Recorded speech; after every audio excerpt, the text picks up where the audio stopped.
Oh, and it's like signed. Okay, I've got a note. This is, oh my Lord. This is amazing.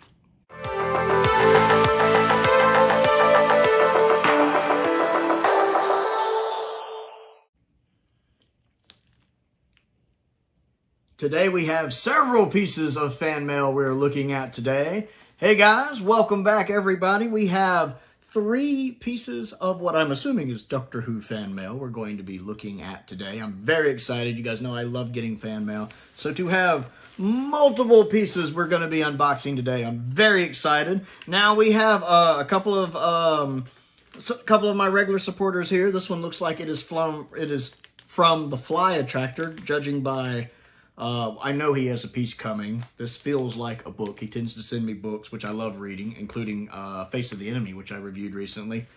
And also the fact it's wrapped the way my aunt wraps Christmas presents, which if you're a regular on my channel, you know with the Flyattractor does not have the most faith in the postal service.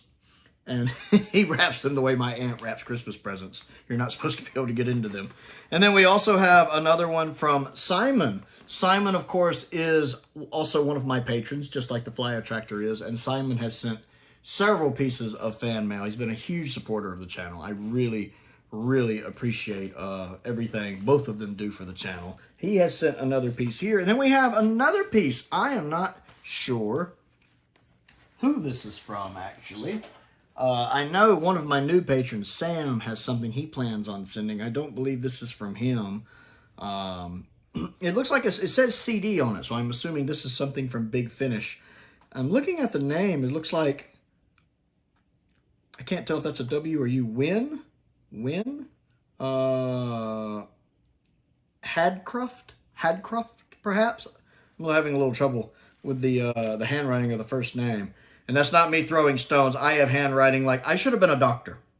Trust me. One of my philosophy teacher in college actually informed me. He let anyone write or type their final paper. You could write it or you could type it. And then he added, except Mr. Prowl, because he writes in hieroglyphics. Which has always stuck with me because that's just hilarious. Apparently I write in hieroglyphics. That's my handwriting. So I'm not throwing stones there. But I'm not sure exactly who sent this one. So if you sent this, please let me know down in the comments if you sent this one, because I love being able to thank people who send me stuff. Also, funny story, I looked at the date it was sent and I had a bit of a confused moment because it was 04/09/2024, and there was about a 10-second pause where I'm sitting here going, April? Because naturally I'm in the US. We use that dating system where it's month, day, year, which is a ridiculous way to use it, to be honest. It makes way more sense to do day, month, year the way the rest of the world does it. Makes way more sense. And I should have caught that immediately, but it was about a solid 10 seconds where I was like, before it clicked in my head, and I was like, right, September 4th. Got it, yes. Funny story I wanted to share with you. So we're going to go ahead and open this one first. I'll save the Flyattractors for last because it will probably take the longest. That looks like, I think there might be a note added here. This actually looks like that might be, I don't know if there's a note there, if that's just paper for the address. We'll look as we get into it. Where's my box cutter? I usually have my little box cutter right here, and it is not there. And I don't know why. So that's going to be interesting. I may have to find it and do a little tricky editing. Found it. It was like clipped to the inside part. I feel silly. I'm so silly. I don't know how that happened. I'm silly. Okay. All right. Get in here. Again, this feels like a CD, so it's probably something from Big Finish. Oh, it is Doctor Who. I don't think I've ever heard of this one. Oh, and it's like signed. Okay, I've got a note.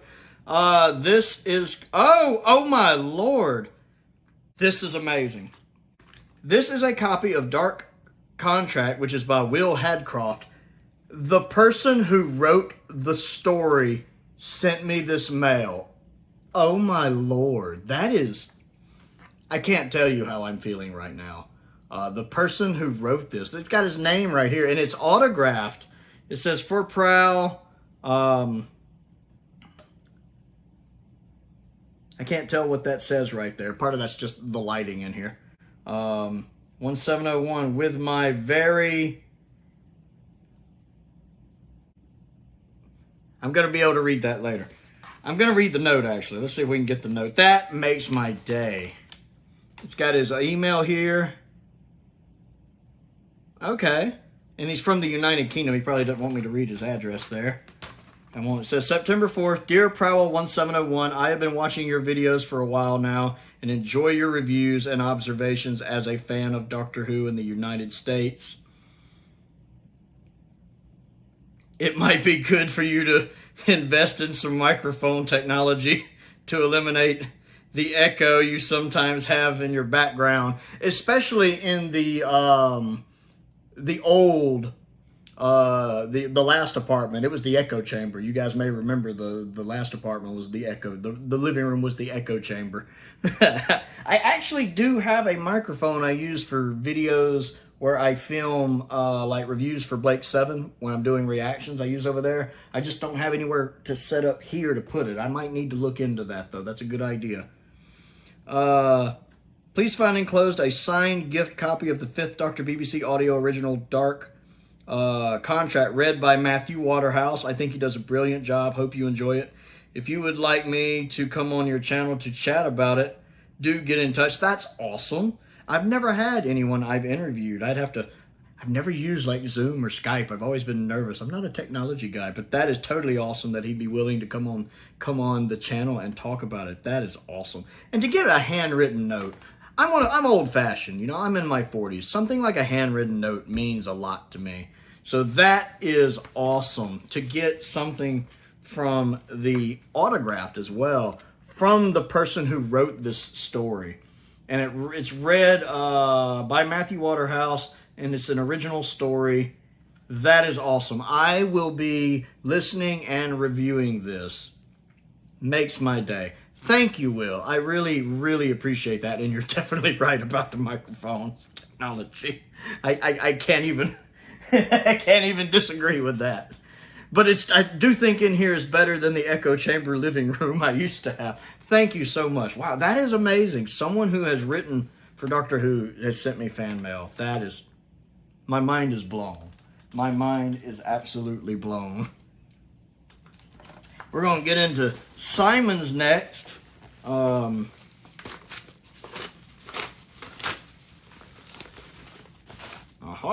Oh, this looks like another standard edition, I think. Simon, of course, has sent me a couple other standard editions. I have 3, and one of them I bought myself, and the other 2 he has sent me.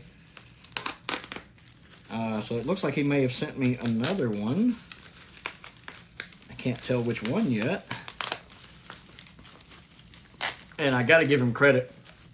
He has definitely got this bad boy protected. I think the first one he sent had come just a little... with a little wrinkle right here. And I think ever since then, he takes no chances. Oh, this looks like Trial of a Time Lord. That looks like it looks like season 23. Trial of a Time Lord. Nice. Nice.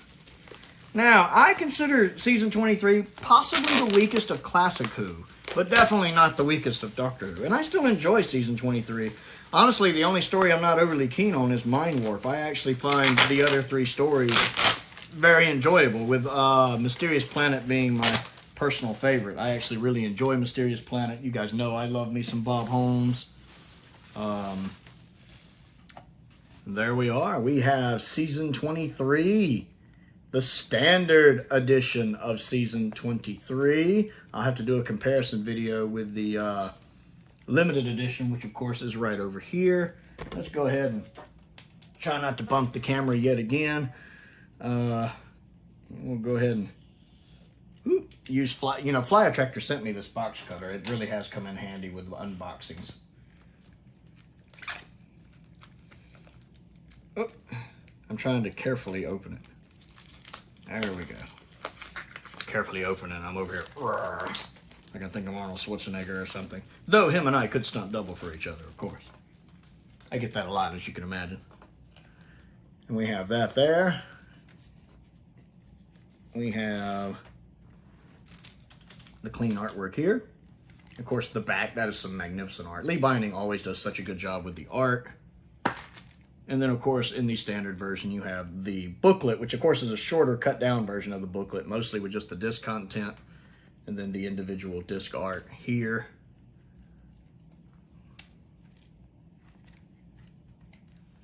Right here. And then, of course, the final disc. On the inside there, you have the interior of the Tardis. This is awesome. Thank you, Simon. You know how much I absolutely love the standard sets. You've been a huge supporter of sending me these. I really, really appreciate that. It's gonna look real good here on the shelf. I'm gonna have to clear a spot out for it on the shelf. And I'll definitely have it slotting in here with the rest of them soon. I love how these things look really good from the spine. And I love the fact they have the art here on the top instead of on the bottom like the standard editions. That looks really good here on the top. I can kind of see them sitting on the shelf, and I think that looks really, really cool. And then we also have a book from the Flyattractor. I think it's a book. Let's see.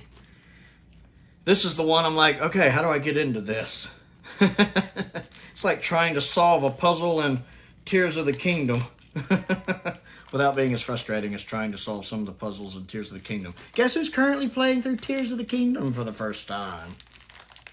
And of course, even though I have no video game experience whatsoever at creating video games, I'm sitting here going, they should have consulted me. I could have told the Nintendo people how to do it better. We Americans are an arrogant people.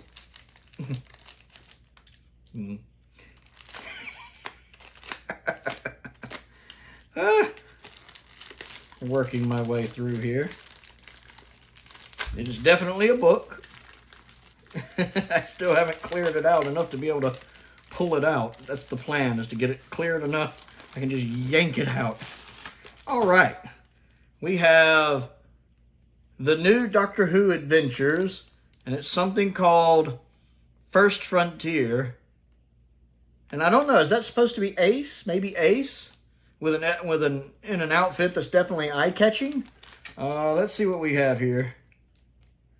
When Bernice, okay, maybe it's Bernice. Okay, it's got some plastic here. Let's get it out of the little plastic sleeve here so we can look better. This is another thick one. Face of the Enemy took me a while to get through. That book was thick. Let's see. When when Bernice asked to see the dawn of the space age, the Doctor takes the TARDIS to the United States of America in 1957. In the midst of distrust and paranoia, the Cold War is raging. The Cold War is raging in 1957. Bringing the world to the brink of atomic destruction.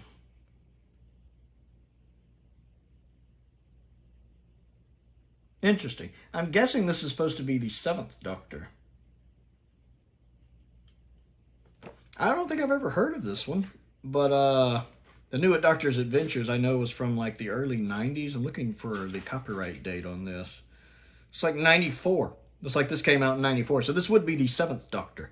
I will definitely be giving this a read and getting a review done for it. So, hey, what a day to be a Doctor Who fan. I want to give a huge thank you to the Flyattractor and to Simon and to Will for sending these. I really appreciate that. This is, it always makes my day when I get Doctor Who fan mail. So to get 3 pieces right here at the same time, to get an author who has written for Doctor Who that likes my channel and likes, you know, getting to hear kind of an American's take on things. So I wonder, sometimes maybe we have a different perspective on stuff. And to have it autographed right up here, that is pretty awesome. I'm really looking forward to listening to that. That's pretty cool as a Doctor Who YouTuber to know that there are people involved in the show officially that watch your stuff and like it. Recently, I reviewed The Architects of History, and one of the voice actors from it, Ian, who voiced, I think, Sam in it, had left a comment on my review for it, saying that the review had made his day. And just reading that made my day, knowing that he had read the review and listened to the review and enjoyed the review and was happy that I had enjoyed the story. And I love The Architects of History. It's fantastic. And I know one of the writers who wrote one of the Second Doctor audios at one point also had commented on the channel a few times, and also offered if I ever wanted to have him come on and talk about it. I need to get better at learning how to use Skype and Zoom and all that. I get a little nervous. I'm so worried I'd mess it up. I'm a little self-conscious about it. But it would be so cool to have somebody on talking about it. I'm looking forward to listening to that and to reading this. And of course, I always love adding another collection set. So that really makes my day that Simon sent another one of these. I appreciate that. Season 23, The Trial of a Time Lord. With one story I'm not too keen on, but 3 stories I enjoy. And of course, the trialless version of Terror of the Vervoids is absolutely fantastic. So I appreciate all 3 of these. I really appreciate all 3 of you sending them. It really, really makes my day. And I do want to say thank you very much. If there is anything you would like to send me, I do have my P.O. box listed down in the description of this video. A link to my Amazon wish list is down there. A link to my Amazon UK wish list is also down there as well. I also have a Patreon if you would like to support me that way. There is a link to my Patreon down in the description below. There will be some changes actually coming to the channel soon, which I'm going to do a video about. There are going to be changes to the Patreon. I'm going to be focusing more on trying to get exclusive content to the Patreon. I'll go ahead and mention it now, actually, for anyone who's still watching. I'll be doing a video about this soon. Coming up, probably starting in October, Sunday's videos are always going to be Patreon exclusive. So there won't be a video on Sunday for the channel, because I've worked so hard at doing a video every day for a long time. It's been a long time since I missed a day without a video. It's been a very long time. But I want to cater to my Patreons a little more as well, because they get a lot of early access videos, but I feel like I don't give them enough exclusive videos. So probably starting in October, Sunday will always be Patreon exclusive videos. So there probably won't be a Sunday video on the channel. And also, if I feel like I need to take another day off during the week and just do maybe 5 videos a week instead of 6, I may do that, just so I don't have that constant push in my head of gotta have a video, gotta have a video, gotta have a video, because that does get a little tedious and a little stressful, actually. Like trying to solve some puzzles in Tears of the Kingdom. So that's probably going to happen starting in October. I'll probably do another video talking about that. To where I think the $5 tier on the Patreon will get the first 2 Sunday videos of the week always, and then the $7.50 tier and up will get per month will get all the videos on Sundays, the first 2 and the 3rd, 4th, potentially 5th one during a month. And maybe how that shakes out, I'm still working kind of all that in my head. That's a video that will come. But if you would like to join my Patreon and support me on that, that is down there as well. I do want to give a shout out to Colin Coney and Sam Venning, who are top tier patrons. I appreciate their support. And of course, again, the Flyattractor and Simon, who are also patrons, and I appreciate their continued support there as well. Most importantly, thank you for watching.